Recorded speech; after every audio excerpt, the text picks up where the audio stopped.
के अंदर, और जम्मू कश्मीर के अंदर ही नहीं बल्कि पूरी दुनिया के अंदर जिस तरीके से कोरोना वायरस के बाद जो सूरत हाल बनी हुई थी उस पर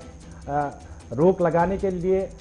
तमाम दुनिया के अंदर जो इक़दाम किए गए, वहीं पर अगर हम जम्मू कश्मीर की बात करेंगे तो जम्मू कश्मीर इंतज़ामिया ने फैसला लिया है कि सभी 20 अजला जो कि जम्मू कश्मीर के अंदर है, हफ्तावार बंदिशें जो है वो ख़त्म की जाएंगी और उसके साथ साथ रात का कर्फ्यू जो है वो जारी रखने का फैसला किया गया है, क्योंकि तीसरी लहर के पेश नज़र जो पहले ही अंदरूनी इज्तिमात में सिर्फ 25 अफराद की इजाज़त होगी, ये इंतज़ामिया ने फैसला लिया। और जम्मू कश्मीर के अंदर जहां पर कोविड के केसेस में कमी आई है उसके बाद इंतजामिया ये फैसला एक बार फिर ले रही है। और हफ्तावार बंदिशें थी जहां पर हमने एक दिन पहले आपको बताया कि श्रीनगर के अंदर वीकेंड लॉकडाउन रहा, उसके बीच क्या हालत रही और ताजरों की तरफ से मजीद नरमी का ऐलान किया गया। रात का कर्फ्यू फिलहाल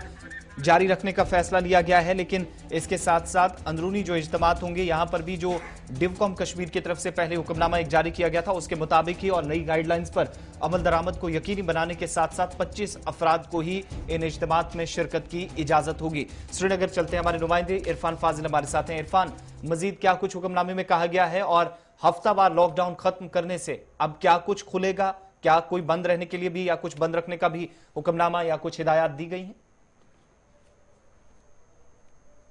वीकेंड लॉकडाउन को लेकर और वीकेंड लॉकडाउन के साथ साथ अक्सर पेशर कुछ ताजिद अंजुमने जो हैं वो लगातार शिकायतें दर्ज कर रहे थे। उनका मानना था कि अगर देखा जाए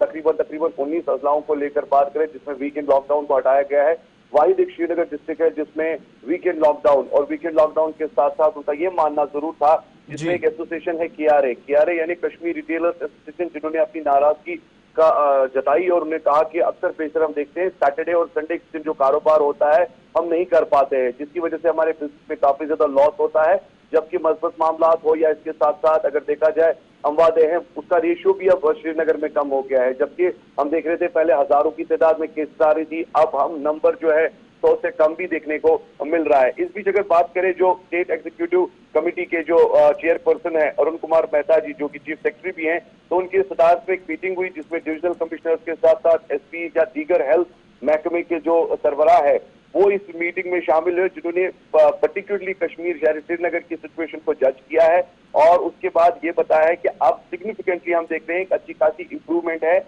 और केसेस की तादाद भी अब ज्यादा नहीं है और इस बीच अगर देखा जाए पैरामीटर जो है वो कंट्रोल हो गए हैं। तो कल ये फैसला आया है और इस फैसले को लेकर अब ये बताया जा रहा है कि अब 20 अजलाओं में जो है वीकेंड लॉकडाउन खत्म होगा, मगर रात का कर्फ्यू जो है वो कंटिन्यू रहेगा, मगर साथ ही साथ कुछ गाइडलाइन एसओपी गाइडलाइन जो है बड़ी इंपॉर्टेंट है। इरफान अगर हम संडे मार्केट की बात करेंगे तो आपको याद होगा कि तकरीबन 5-6 महीने के बाद ईद से पहले एक संडे उन्होंने वहां पर काम किया है और कल जो हफ्तावार लॉकडाउन था, क्या उस बीच संडे मार्केट कल चला या कल भी बंद रहा? देखिए अमीन साहब, जिस तरीके से हम बात करें तो ऑर्डर जो है वो कल शाम को जारी किया गया है और कल भी हमने देखा स्ट्रीट वेंडर्स जो है या स्ट्रीट मार्केट जो है उस तरीके से दिखाई नहीं दे रहे थे। हल्का फुल्का हम कह सकते हैं कि कहीं कहीं जगह पर स्टॉल लगा हुआ था जो कि मतलब काफी ज्यादा जो गरीब तबका होता है जिसको आपके अपने घर में अपने बच्चों को बाल बच्चों को पालना है या रोटी कमानी है, तो वो ऐसा कुछ हल्का हल्का स्टॉल। मगर उस बीच हम देख रहे थे कि पुलिस की जानिब कुछ लाल चौक में हम देख रहे थे ड्राइव की ली जा रही थी जिस बीच उन्हें हटाया भी जा रहा था। मगर आज संडे मार्केट है और संडे मार्केट को लेकर सबकी नजरें होंगी क्योंकि संडे मार्केट पिछले 4 माह से बंद है और आज देखने वाली बात जरूर होगी कि संडे मार्केट में क्या चहल पहल होगी। मगर इस बीच सबसे बड़ी बात यह है कि एसओपीज की क्या धज्जियां वहां पर बिखेरी जाएंगी, नंबर 1। दूसरी बात है क्या लोगों ने जिस तरीके से 99% कश्मीर में मास्क पहनना छोड़ दिया है और आने वाले टाइम में जिस तरीके से प्रिकॉशन की मेजर्स के साथ साथ कोविड-19 पैंडेमिक वेव 3 की बात चल रही है और इस बीच अगर देखा जाए अगर लापरवाही जमीन स्तर पर होगी तो अमीन साहब आसिफ साहब आपको जरूर लग रहा आपको पता चल जाएगा क्योंकि लास्ट टाइम भी हमने लापरवाहियां बरती थी और उसका नतीजा इरफान जो हुक्मनामा सामने आया वेंडर्स की अगर हम बात करेंगे या श्रीनगर के अंदर दुकानदारों की बात करेंगे, किस तरीके से इस हुक्मनामे को देख रहे हैं? क्योंकि अब बंदिशें नहीं रहेंगी, कहीं ना कहीं कामकाज करने का मौका भी इन्हें मिलेगा। देखिए अमीन साहब, बात करें वैक्सीनेशन को लेकर अभी एक खबर ये भी आ रही है कि तकरीबन 15 लाख के करीब एडिशनल पॉपुलेशन कश्मीर में है जिसे वैक्सीनेशन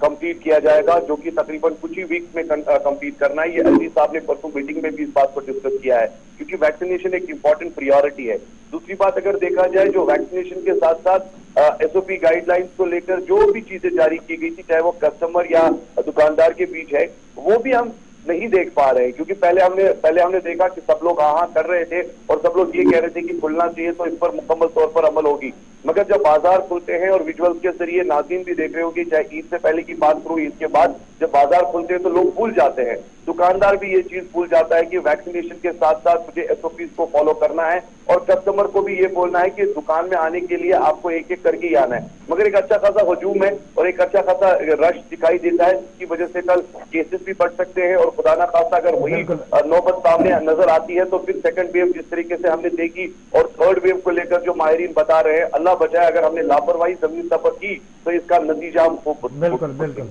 बहुत बहुत शुक्रिया तफसीलात फराहम करने के लिए इरफान श्रीनगर से। तो 13 हफ्तों के बाद बिलाखिर इंतजामिया की तरफ से फैसला लिया गया और सभी 20 अजला में दोनों सूबों के, जम्मू कश्मीर के, जहां पर बंदिशें खत्म करने का, जो हफ्तावार लॉकडाउन था वो खत्म करने का फैसला, लेकिन रात का कर्फ्यू जारी रखने का फिलहाल इसलिए कदम उठाया गया ताकि किसी तरह की लापरवाही ना हो। बिल्कुल, इंतजामिया के फैसले से जहां दुकानदारों, ट्रांसपोर्टरों या वेंडर्स जो हमारे हैं, या उसके साथ साथ आम लोगों को राहत मिलेगी, लेकिन वहीं पर लोगों, दुकानदारों और सभी जो भी लोग हैं उनको इस बात का ख्याल रखना है कि माहिरीन ने पहले ही खदशा जाहिर किया है कि तीसरी लहर आने वाली है, और इस तीसरी लहर से बचने के लिए हमें वैक्सीन मुहिम का साथ देना होगा, और उसके साथ साथ जो एसओपीज है उनको फॉलो करना होगा, ताकि हमारे बाजारों के अंदर काज भी रहेगा और हम सेहत सलामत भी रहेंगे। लेकिन इसके साथ